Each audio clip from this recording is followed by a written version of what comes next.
الحمد لله رب العالمين، والصلاة والسلام على رسوله الكريم وعلى آله وأصحابه أجمعين.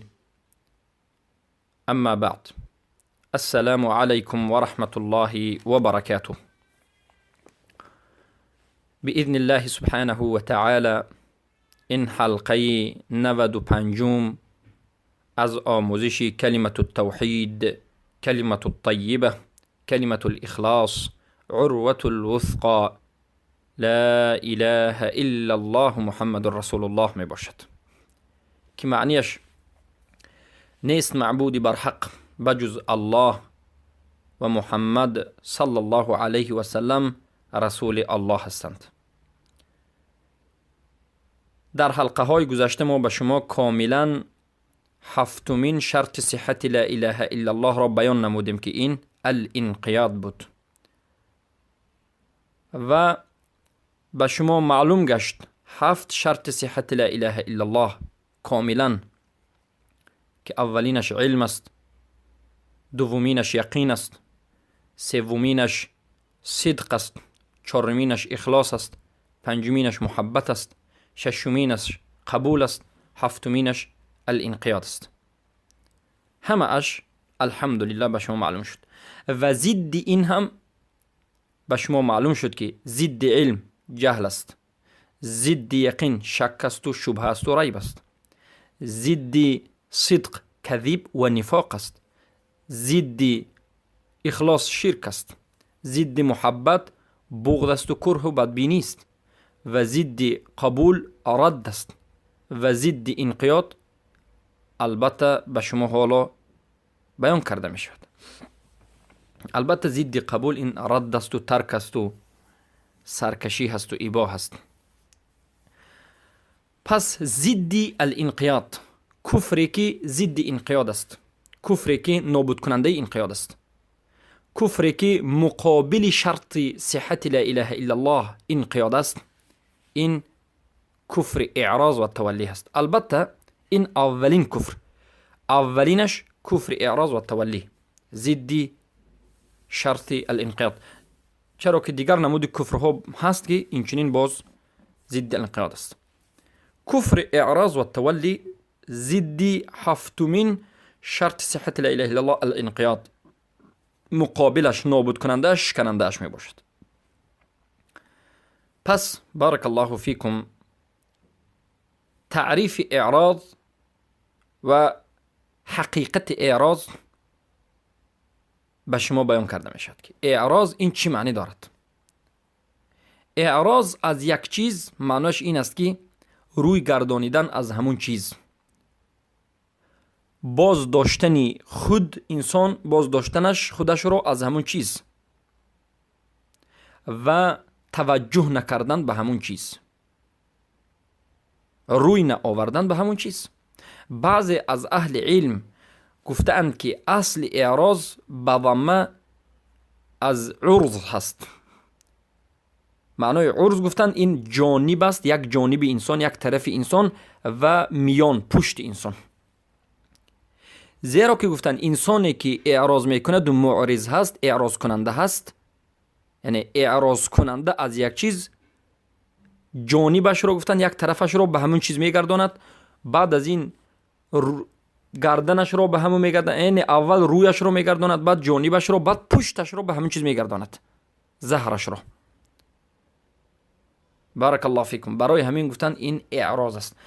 از این معنا هم فهمیده میشد که اعراض این روی خود را از طرف شریعت گردانیدن به دیگر طرف، یک، یا که پشت خود را گردانیدن، یا که اقبال نکردن به طرف شریعت نرفتن، یعنی به معنای این که شما شریعت را قبول نکنید، از شریعت روی گردانید. انا این معنای اعراض است. خیلی که اگر به مثال عادی فهمانیم، به یک کسی شما یک صحبت میکنید، به یک کسی یک نصیحت میکنید، اما این انسان از نصیحت شما اعراض میکند، یعنی نصیحت شما رو قبول نمیکند. بعد از اینکه شما صحبت رو میکنید به شما روی میگرداند و میبرود و سخن شما رو گوش نمیکند. یا که یک فرزند یک انسان از دوست خودش اعراض میکند. اعراض یعنی از دوست خودش جدا میشود، از دوست خودش روی میگرداند، یعنی دوستی را به پایان میرساند، به همون انسان دیگر دوستی نمیکند. این اعراض است. اما اعراض به شریعت، این خیلی که بیان کردیم، ترک شریعت، باز داشتن نفس از عمل شریعت، روی نآوردن به شریعت، روی گردانیدن از شریعت و پشت خود را به شریعت گرداندن اعراض است. بارک الله فیکم. پس علما میگن معنای اعراض انقیاد نکردن. اگر به اسلام نگرین، معنای اعراض انقیاد نکردن، یعنی عمل نکردن به اسلام. خیلی که ما در شرط هفتمی لا اله الا الله بیان نمودیم که همان وقت لا اله الا الله صحیح می شود که عمل کنید. انقیاد این عمل است، طاعت است، عبادت است، هم درونی هم بیرونی، لیکن اصل انقیاد این بیرونی است. انقیاد به توحید، انقیاد به الله و رسولش و قرآن. پس انقیاد نکردن، عمل نکردن، اطاعت نکردن به شریعت، این اعراض است، خود به خود اعراض است. انسان همون رو قصد کرده باشد یا نباشد. یک انسان مقصدش اعراض کردن و سرکشیدن از شریعت باشد یا که مقصدش اصلا اعراض کردن فقط عمل نمی کند، انقیاد ندارد، پس این انسان معرض حساب می شود. و امتصال به شریعت نکردن، ملتزم پابند به شریعت نبودن، شریعت رو، عملها رو انجام ندادن و شریعت رو اعلان نکردن، و همه این به ترک عمل است. یعنی انقیاد نکردن، امتصال نکردن، اذعان نکردن، یعنی عمل رو انجام ندادن و از شریعت، از عمل کردن شریعت خود را داشتن، از فرضها رو به جا آوردن دست کشیدن، یعنی فرضها رو به جا نمیارد، و روی گردانیدن یا که سرکشی کردن از طاعت الله و رسولش، و گوش نکردن امرهای الله و نهیهای الله. گوش نکردن به معنی اینکه شما میدانید که الله فلان چیز رو حرام کرده است، رسول الله فلان چیز رو حرام کرده اند، اما همین حرام رو باز شما انجام میدهید، از حرام دست نمیکشید، باز همون عمل حرام رو انجام دادن. سبحان الله. قبول نکردن حکم های الله و رسولش، این هم هست. قبول نکردن حکم های الله و رسولش، ترک حکم به حکم الله، یعنی ترک کردن حکم الله و رسولش. انسان وقتی که حکم الله و رسولش رو ترک میکند اعراض کرده است، از این الله روی گردانده است. مثلا امروزه حکومت هایی که هست، آیا به حکم الله و رسولش اداره سیستم خود رو میکند و مردم رو قضاوت و حکم میکند، یا که کنستیتوسیون رو خودش ساخته است 4-5 نفر و به همون کنستیتوسیون اداره میکند؟ البته به کنستیتوسیون هر کسی که به حکم الله و رسولش حکم نکند، پس داند که این به کفر اعراض داخل شده است و کفر شده است. و اینچنین تحاکم نکردن به حکم الله. تحاکم یعنی قضای طلبی حل و فصل مسائل. ابن کثیر رحمه الله در تفسیرش میگن که کذب بقلبه و تولا، او کذب بقلبه و تولا بفعله. به قلبش شریعت را دروغ شمرده است، یا که به قلبش دروغ می شمارد یا دروغ شمرده است، و به فعلش روی گردانده است. معنی سخن این که هر کسی که ظاهراً به شریعت پایبند نباشد، انقیاد نکند، عمل نکند، ملتزم به شریعت نباشد، این دلالت میکند که قلبش هم خراب است و قلبش هم شریعت را قبول ندارد. چرا که ما در حلقه های گذشته به نهایت چندین مرتبه تکرار کردیم که ظاهر انسان و باطنش به هم دیگر ربط دارد، به مانند زنجیر چگونه که پیوسته است، ظاهر باطن انسان پیوسته است. ظاهر انسان چقدر خوب باشد، باطن انسان همون قدر خوب است، و باطن انسان چقدر خوب باشد، ظاهر انسان همون قدر خوب است. بجز منافقین که یک مدت در بین مسلمان ها خودشون خوب نشان میدادند، اما در تنهایی باز کفر را انجام میدادند، چرا که باطنشون با ظاهرشون موافق نبود. منافقین یظهر الاسلام و یبطن الکفر بودند، اسلام ظاهر میکردند، کفر باطن نگاه میداشتند. اما یک انسانی که اسلام را قبول کرده است، در بین مردم و در تنهایی در همه حالت اسلام را عمل میکند، پایبند است، این دلالت میکند که باطنش خوب است. پس ظاهر و باطن هر دوش به هم دیگر پیوست است. خلاف بر مرجع این را قبول ندارد. مرجع ظاهر و باطن را به هم دیگر پیوست نمیداند. و ابن تیمیه رحمه الله در کتاب الایمان الاوسط رحمه الله میگند والمتولی هو العاصی الممتنع عن الطاعه. متولی کسی که روی گردانیده است، سرکشی کرده است، روی گردانیده است، این انسان به نهایت گناه کرده، گناهگار، ممتنع، کسی که عمل کردن رو ترک کرده است، از شریعت عمل رو جدا کرده است و عمل نکرده است، از طاعت است. ممتنع عن الطاعه یعنی از طاعت الله سبحانه و تعالی خودش رو داشته است، طاعت رو ترک کرده است. و اینچنین با میگن التولی فی الطاعه و التکذیب فی الاخبار. اعراض من کسی است که سرکشی کند از طاعت الله، یعنی به الله سبحانه و تعالی اطاعت نکند و دروغ شمارد خبرهای آمده از جانب الله و رسولش رو. و اینچنین مروزی میگن التولی ترک الفرائض، روی گرداندن این ترک کردن فرایض است. تولی ما میگیم کفر التولی، کفر الاعراض. تولی چیست؟ تولی همین که فرایض ها رو عمل کردنش رو ترک کنید، فرض هایی که الله کرده است انجام ندهید. ابن القیم الجوزی در کتاب مدارج السالکین میگویند و اما کفر الاعراض فإن يعرض بسمعه وقلبه أن الرسول لا يصدق ولا يكذب ولا يواليه ولا يعاديه ولا يصغى إلى ما جاء به البته. اما میگن کفر اعراض این همینچنین کفر است که انسان به گوشش، به قلبش به رسول اکرم صلی الله علیه و سلم اعراض بکند. معنای اعراض چیست؟ گفتند رسول الله را تصدیق نکند و رسول الله را دروغ هم نشمارد و از رسول الله آشکار روی هم نگرداند و به رسول، یعنی رسول الله را دوستی هم نکند و رسول الله را دشمنی هم نکند. ببینید هر کسی که رسول الله را تصدیق نکند و اینچنین رسول الله را دروغ هم نشمارد، در بین است، هیچ چیزی نمیگفته اصلا. و هر کسی که با رسول الله دوستی هم نکند، موالات هم نکند و اینچنین دشمنی هم نکند، و البته این انسان به کفر واقع شده است، کفر اعراض.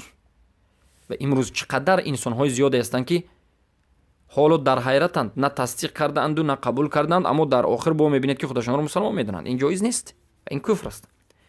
و ابن سعدی، عبدالرحمن ابن سعدی در تفسیرش میگن که كذب الاخبار وتولى عن الانقياد، یا که کذب الاخبار وتولي عن الانقياد، دروغ شماریدن خبرها و روی گردانیدن از عمل، من اعراض است. و محمد ابن عبدالوهاب میگن که دهمین شکننده اسلام این اعراض است. اعراض از دین است. اعراض چیست؟ در دوامش میگن که لا یتعلمه، کسی که دین رو تعلیم نمیگیرد، و لا یعمل به، و عمل هم نمیکند. سبحان الله. دهمین شکننده اسلام گفتند اعراض از دین است، روی گردانیدن از دین است، ترک کردن عمل و انقیاد است. این چگونه هست؟ اعراض چگونه میشد؟ گفتند هر کسی که دین را تعلیم نگیرد، آن جایهای دینی که تعلیم گرفتنش فرض عین است، اگر تعلیم نگیرید گناه عظیم میگیرید و تعلیم نگیرید و نفهمید کافر میشوید، با مانند توحید و شرک و غیره. هر کسی که همین چیزهای ضروری فرض عین را تعلیم نگیرد، اصول دین را تعلیم نگیرد و عمل هم نکند، پروا هم نکند، انمین اسلامش شکسته است و کفر شده است. الله المستعان.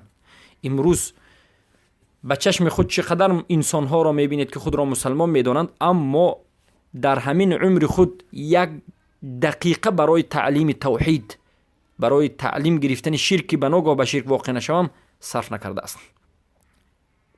امروز انسانها تعلیم گرفتن دین را صرف شدن وقت خود میدانند، گویا که وقتشون بیهوده صرف شده است.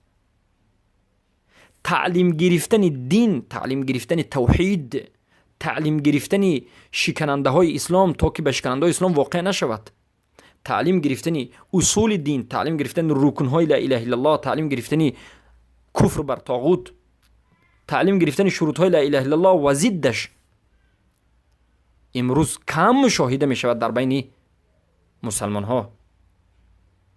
و چقدر مسلمان ها هستند و چقدر انسان ها هستند که از این اصول دین، از شروط، از رکن لا اله الا الله، از توحید بیخبرند و حرکت هم برای آموزش نمی کنند، کوشش هم نمی کنند، سوال هم نمی دهند.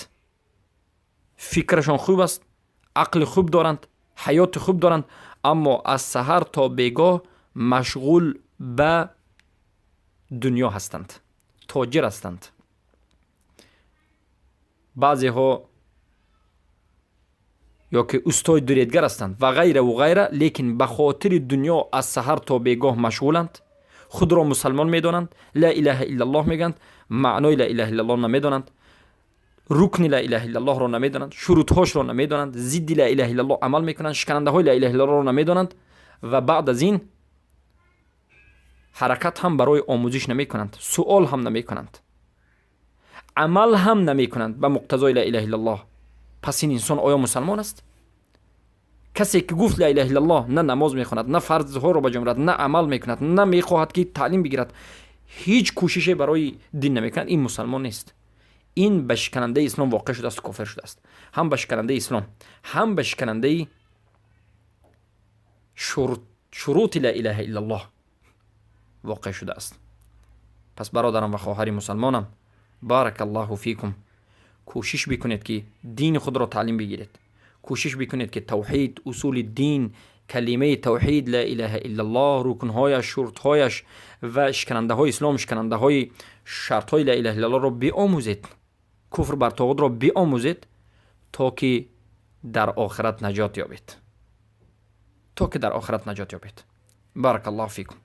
پس همین کلمه اعراض، کفر اعراض، این چنین به خودش دیگر نام ها را دارد.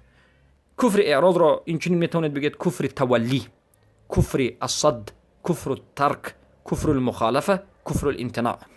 کفر اعراض گفتیم این روی گردانیدن، التولی، ترک عمل یا که بازداشت کردن نفس از عمل، انجام ندادن عمل، یا که مخالف به شریعت برآمدن، یا که من کردن نفس از عمل کردن، این همه کفر اعراض است. بارک الله فیکم. پس فرق بین تولی و اعراض در چیست؟ امام ماوردی رحمه الله تعالی در کتاب تفسیرش میگن یتولی عن الداعی و یعرض عما دعا الیه. میگویند که از انسان دعوت کننده روی میگرداند و از آن چیزی که خبر میدهد اعراض میکند. از این سخن امام ماوردی فهمیده می شود که کفر التولی نسبت خود انسان است، تولی ما میگیم که کسی به کفر تولی، کفری که روی گردانیدن واقع شد، یعنی به خود رسول الله، از رسول الله روی میگرداند یا که از قرآن روی میگرداند. و کفر الاعراض این از خبر روی میگرداند، از گفته رسول الله روی گردانیدن است. بعضی انسان رسول الله صلی الله علیه و سلم رو قبول میکند، اما خبرهایی که رسول الله آورده اند، احکامهایی که آورده اند، امر و نهی که آوردند، از این چی میکند؟ دست میکشد، از این روی میگرداند، از خبرها، نه از خود رسول الله. این کفر اعراض است. اعراض از سخن رسول الله، از احکام شریعت، از دین الله. اما بعضی انسان ها از خود رسول الله هم روی میگرداند، قبول ندارد، که این تولی هست. پس فرق بین تولی و اعراض این است که تولی از انسان و شخص است و اعراض از خبر است. بارک الله فیکم. و سیوطی هم در کتاب قطف الازهار به همین معنی سخن میکرد، والاعراض و التولیه کیلهما بمعنى واحد. گفته شده است که میگن این اعراض و تولی به معنی یگانه است. چه که ما بیان کردیم، اصلا اعراض، کفر الاعراض و کفر التولی هر دوش یک معنی دارد. اما وقتی که خوب دقت میدهیم میتوانیم در حقیقت جدا کنیم. ما یک قاعده رو در حلقه های گذشته بودیم که در زبان عربی هر یک کلمه که آمده است حتما معنای الهیده خود را دارد، گرچنده که هم معنا است. اعراض و تولی این دو کلمه جداگانه است، البته به هم دیگرش هم معنا هست، کلمه مرادف است، اما وقتی که به دقت نظر میکنیم این دو کلمه جداگانه معنای خاص خود را دارد که تولیه به جسم است، اعراض به قلب است. چخیلی که این را سیوطی میگند. یعنی در بیان کردن فرق ماوردی این بود که اعراض از انسان است به انسان است، اعراض به خبر است و تولیه به انسان است. اما سیوطی میگه و دیگر علما میگن که اعراض به قلب است، تولیه به جسم است. بعض انسان به قلبش از شریعت اعراض میکند، روی میگرداند. بعضی انسان به جسمش. بارک الله فیکم.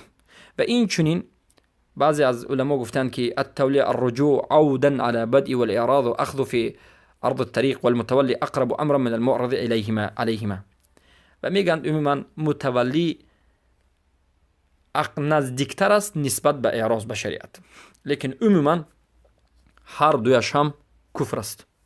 هم تولی روی گرداندن، هم اعراض و دست کشیدن، هر دویش هم کفر است و انسان را از دایره اسلام بیرون میکند. خیلی که سخنهای علما را ذکر کردیم در تعریف که شیخ محمد ابن عبدالوهاب در 10مین شکننده اسلام این مسئله را بیان نمودند. و باذن الله تعالی در حلقه های آینده ما آیات های قرآن را، دلیل ها را از آیات قرآن ذکر می نماییم با اینکه کفر اعراض وجود دارد و بعد از این از سنت رسول الله صلی الله علیه و و بعد از این اقوال صحابه و علمای امت به شما ذکر میکنیم که این عادت اهل سنت و جماعت همین است که در هر یک مسئله دلیل ها را از قرآن و سنت و اقوال علما از صحابه تا امروز ذکر میکنند. بارک الله فیکم. و البته این آخرین کفر است، ضد آخرین شرط لا اله الا الله. و بعد از بیان این کفرهایی که ضد الانقیاد است، شرح و توضیح لا اله الا الله باذن الله به پایان میرسد. پس از الله سبحانه و تعالی دعا میکنیم که انجام دادن و بجا آوردن رکنهای لا اله الا الله و بجا آوردن شرطهایش را به ما نصیب بکند. اخلاص و توفیق، اخلاص و متابعت رسول الله را به ما نصیب بکند. از قلبمون ریا را نابود بکند و عملمون را از ریا پاک سازد و عملمون را و از قلبمون نفاق را دور بکند و این عملهای کرده امون را سبب نجاتمون در این دنیا و آخرت بکند. و تمام برادران و خواهرانی که این حلقه ها را گوش میکنند و پهن میکنند و تعلیم میگیرند، الله سبحانه و تعالی اولا موحدشون سازد، مغفرتشون بکند و ان شاء الله به نامه اعمالشون این همه اجر